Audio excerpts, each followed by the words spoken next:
In every movement, in every breath, one can discern the burden a person carries on their shoulders. It's evident in the uneven rise of the chest, the mind's refusal to find peace, and the body's tension, even when no visible threat exists. This isn't a breakdown, but rather exhaustion from fruitless attempts to control the uncontrollable. Perhaps now is the perfect time to pause and catch one's breath. There's no need to immediately fix everything around, chase after the elusive, or desperately cling to what seeks to escape. Life itself will carry a person forward, but not when they try to rush it or succumb to panic, but when they find serenity in silence. The ancient Stoics understood this truth. Harmony with the world comes not through power or perfection, but through clarity of mind. And this clarity is born when a person lets go of what they were never meant to hold on to so tightly. The greatest strength one can develop is the ability to remain calm in moments of pressure, not because the storm isn't real, but because the soul has learned to remain undisturbed in its face. Epictetus, born a slave and who spent his life in chains, asserted that freedom is the only worthy goal. Not freedom from pain, but freedom to rise above it, to inhale chaos, to maintain composure as the world spins around, to feel one's fear, but not allow it to dictate one's actions. This is the true strength worth striving for. It's commonly believed that anxiety indicates inner turmoil. Obsessive thoughts suggest personal inadequacy, and tightness in the chest signifies weakness of character. However, this is far from the truth. In reality, these sensations speak to one's empathy and the fullness of life.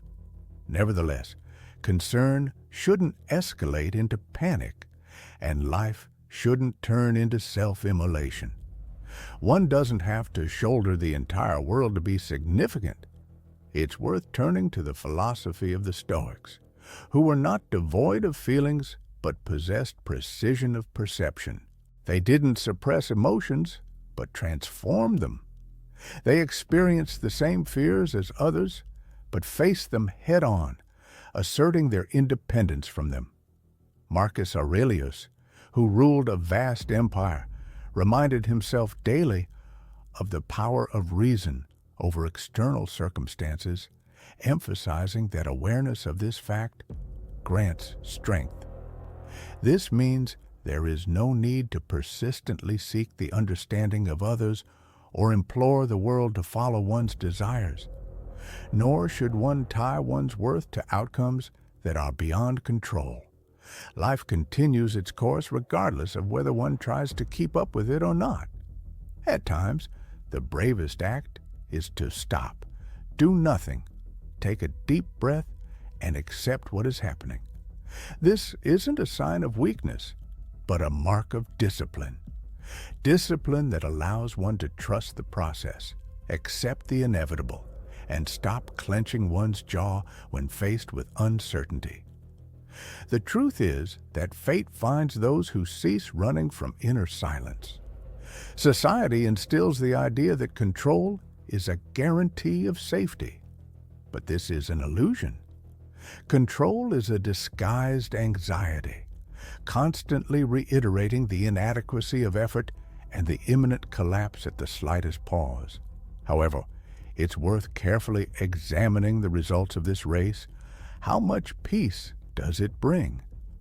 At times, the boldest decision is to abandon a rigid plan and trust the natural rhythm of life. There's no need for management, simply to follow it.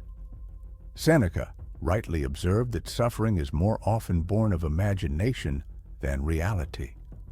Everyone is probably familiar with this feeling. Sleepless nights filled with worry about unrealized events, and mornings overshadowed by fear of problems that never arose. All of this only drains vital energy, which it's time to reclaim by transitioning not to indifference, but to stillness. Stillness is not stagnation, but composure in the face of chaos. It's the ability to remain an anchor when others are lost, and to take a deep breath, even when everything around demands an immediate reaction. One shouldn't perceive the storm as a personal adversary. The real enemy lies in desperately resisting its onslaught. Remember the image of a person standing in a river. The more fiercely they try to resist the current, the more strongly the flow knocks them down and carries them away. But if one relaxes, surrenders to the will of the water, the river itself will carry them in the right direction. This will inevitably lead to death, but will point the right way. This is the essence of life, if given its freedom. It carries a person forward when they cease to resist. When one breathes deeply and trusts what is happening, it doesn't mean capitulation. Stoicism is not surrendering positions, but harmoniously aligning with circumstances. It's the ability to distinguish what is within one's personal control from what is beyond it. It's directing energy towards truly important things, one's own thoughts, actions, and reactions, rather than towards people, outcomes, or fickle circumstances. Therefore, one should take a deep breath and stop persistently pleading for life to listen. Instead, one should learn to listen oneself. Life is already conducting its silent dialogue, speaking in silence, in pauses, in the space between each moment. It is there that truth resides, there that a person's inner world is hidden. People constantly strive for certainty, but what if it simply doesn't exist? What if the real strength lies in moving forward despite doubts and fears, without any guarantees of a favorable outcome? And yet, to continue breathing, trusting that the path will open as one progresses along it, believing that one doesn't need all the answers in advance to start anew. The Stoics had no illusions about the carefree flow of life. They tempered their spirit, preparing for any trials. They didn't seek to get rid of suffering, but transformed it into a source of energy. Pain is not a dead end, but a valuable resource, and it's up to the individual to decide how to use it.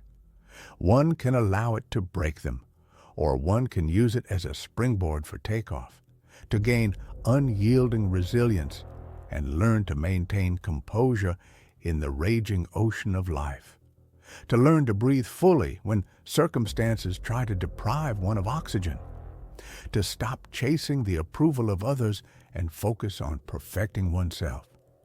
Striving for inner balance, it's necessary to stop seeking it in the external world, in the approval of others, or in the past. Peace is not granted from the outside.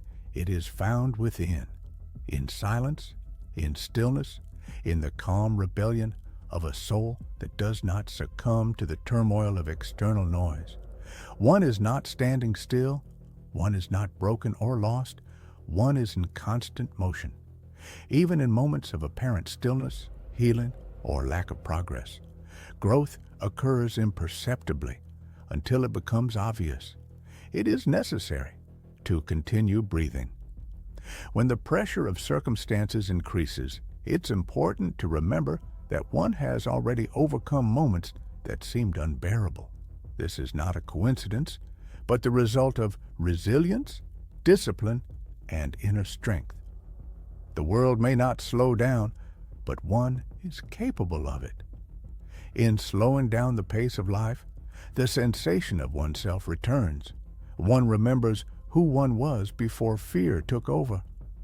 The playing of roles and the pursuit of illusory goals ceases, and real life begins. One shouldn't neglect the mighty potential that lies in an ordinary breath. It's not just filling the lungs with air. It's a kind of challenge to fate, a daring statement that the spark of life has not yet faded. It's a silent affirmation. I exist, I continue to fight. Let the present moment become a point of support. Let each breath serve as irrefutable proof of one's resilience. There's no need to keep everything under control to believe in a favorable outcome. One doesn't need to eliminate all shortcomings to move forward.